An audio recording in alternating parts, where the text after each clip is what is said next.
Today, I will talk about seeds of resistance, and I will give an example of UNAC, the National Movement of Peasants in Mozambique, who is the partner organization of Africa Gruperna. And currently, UNAC has more than 150,000 members among individuals and associations. So in this presentation, I have divided in four. I will talk about the context of seeds in Southern Africa. I will then talk about the seed harmonization. I will give example of UNAC and how they are managing seeds. And lastly, I will talk about reflections and conclusion. So talking about the context of seeds in Southern Africa, I will start to talk about the AFSA, the Alliance for Food Sovereignty in Africa, who states in their reports that around 8% of food consumed in Africa is produced locally. And as researchers show, most farmers who provide food use native seeds from informal seed systems. So the current tendency is the control and take power over the global food system to be in the hands of large-scale commercial agriculture. Intensive monocultural farming system is growing in Southern Africa through large-scale agriculture. This contributes to less efforts on the climate change resilience. So rural food systems are more sustainable in protecting local biodiversity. Peasants are fighting to maintain their native or traditional seeds and land. In the region, peasants are resisting to monocropping, seed manipulation, and corporate capture of seed markets. When you talk about the context of seed in Southern Africa, we are talking about different types of seeds. We have native or traditional seeds, we have hybrid seeds, and we have GMOs. But the most important to keep in our minds is to safeguard the seed rights, which means seed saving, rescue, and exchange by peasants. Talking about seed harmonization in Southern Africa is to talk about how the laws and regulations are being harmonized by our governments and how they are pushing to introduce in our countries. So the context of harmonization of Africa and SADC regional seed laws is basically through regulations which governs the production, trade, quality control, and certification of seeds, including the fertilizer sector. The current restrictions on use and exchange, including sale of some crops and varieties, is the result of the following regulations: the Plant Variety Protection (PVP) and the African Regional Intellectual Property Organization (ARIPO). In 2017, organizations and social movements under the umbrella of food sovereignty in Africa handed over a petition against the strong protection of breeders' seeds rights that threatens peasants' rights and sustainable agriculture. Multinational corporations with support of governments have been lobbying for reforms and laws that are foreign investment friendly, which in most cases do not benefit our peasants. Corporations are taking over the land and want a total control of seeds in Africa. This means the monopolization by the global seed industry. For example, regional and national seed laws in Africa countries do not recognize and sometimes criminalize the practice of conservation and seed exchange among peasants. A study drawn from observation in 6 African countries and covering 40 crops found that farmers still access 90% of their seeds from the informal system, and 50% of that comes from local markets. This is a study made by McGuire and Spelling in 2016. The push of use of GMO seeds is jeopardizing peasants utilizing and sharing their traditional seed varieties. The use of GMOs creates a long-term dependence on purchased seeds.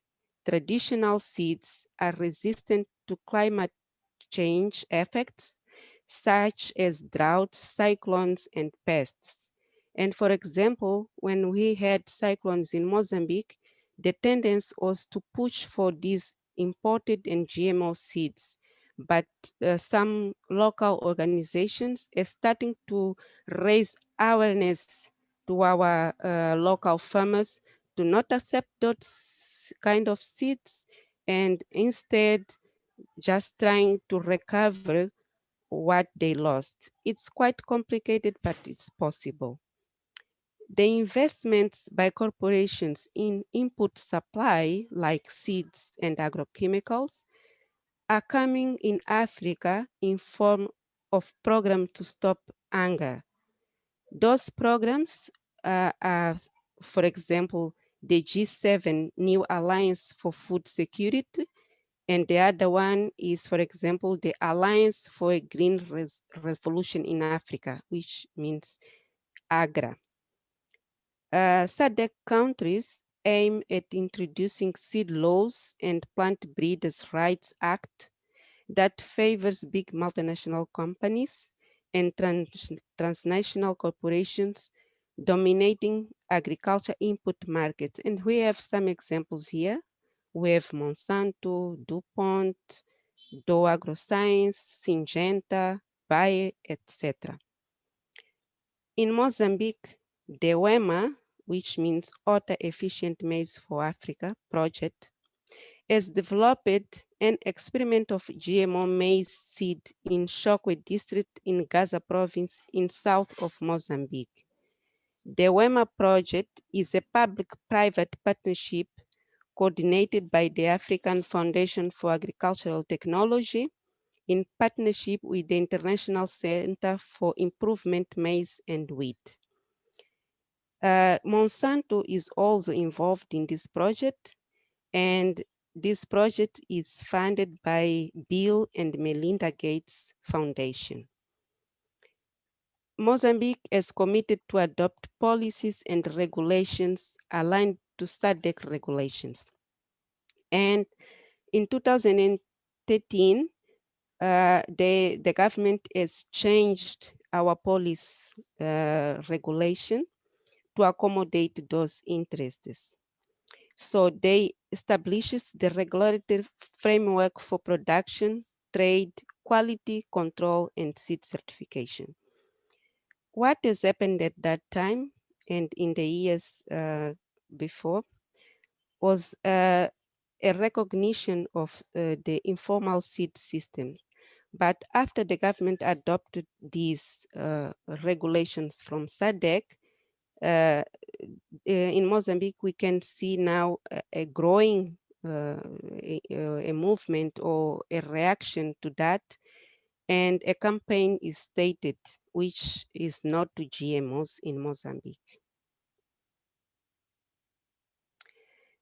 So in reaction to that, UNAC is doing a comprehensive work and is really promoting native seeds through mapping, rescuing, and multiplying seed variances, meaning that they are doing this work among their members and using local or traditional or native seeds.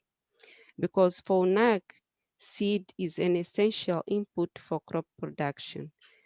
It's also about culture, tradition, spirituality, cooperation, and diversity. UNAC is working with seed sovereignty through local organization, mobilization, and advocacy work in supporting of female peasants.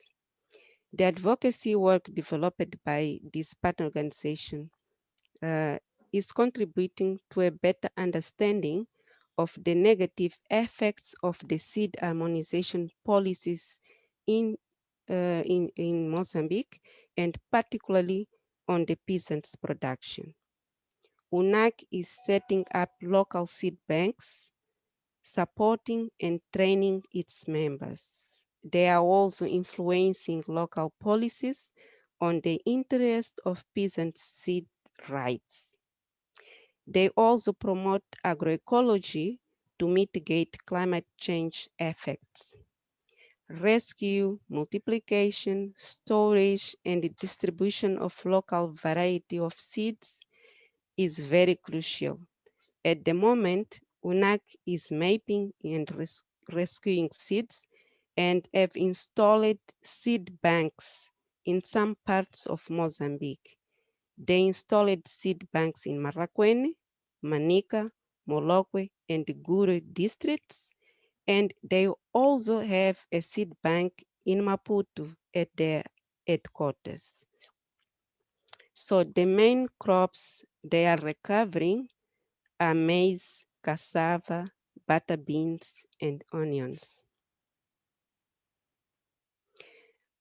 Most of the members of NAC and associations are dedicated to the process of multiplication of seeds, as you can see in the picture. The UNAC members are really focused on their native and local seeds. And there's an example of the association of Shishira in Susundenga district in Manica province in the center of Mozambique that has rescued seeds brought from Zimbabwe when they did an exchange of experience in 2018. They are also promoting seed fairs, which is a space for exchange and selling native seeds, but they are exchanging knowledge as well on how to preserve local or native seeds.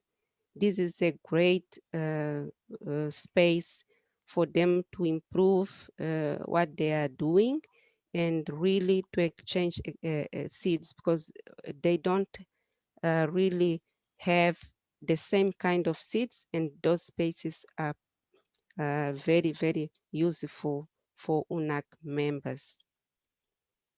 They are all only, or they are doing this labeling of local varieties.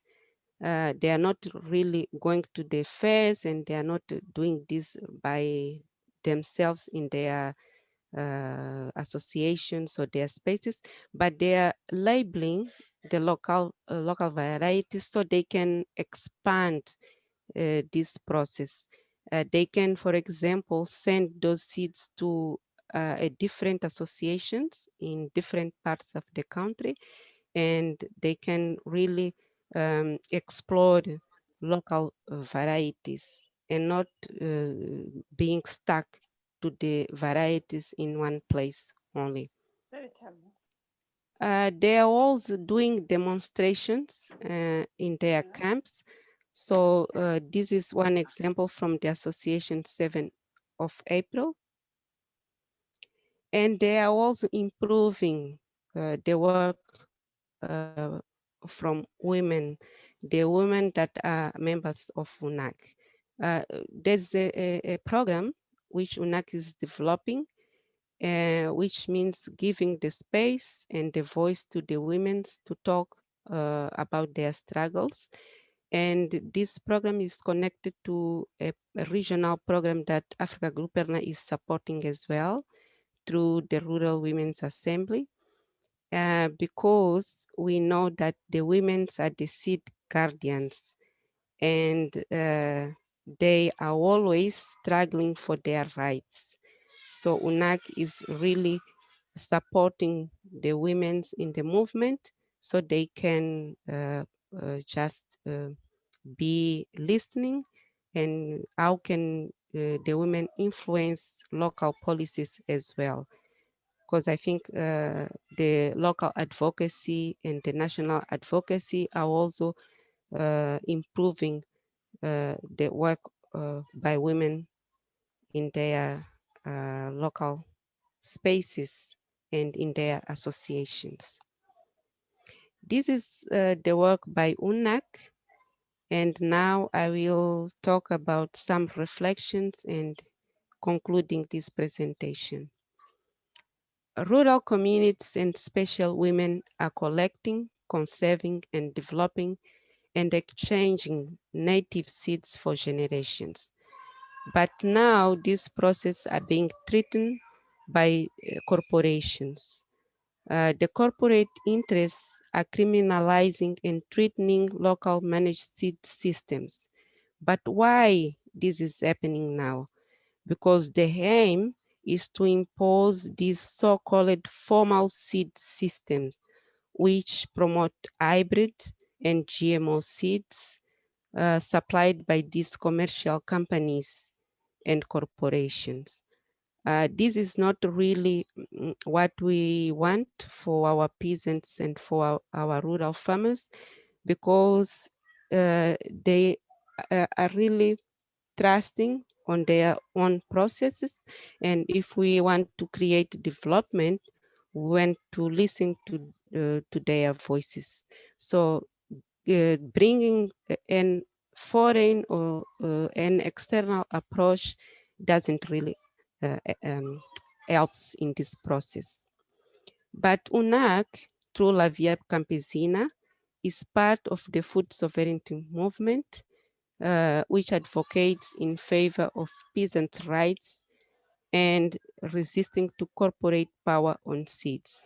This is a work that is really influencing the way how NAC is working on advocacy and the way they are training their members so they can bring one voice of resistance to the corporate power.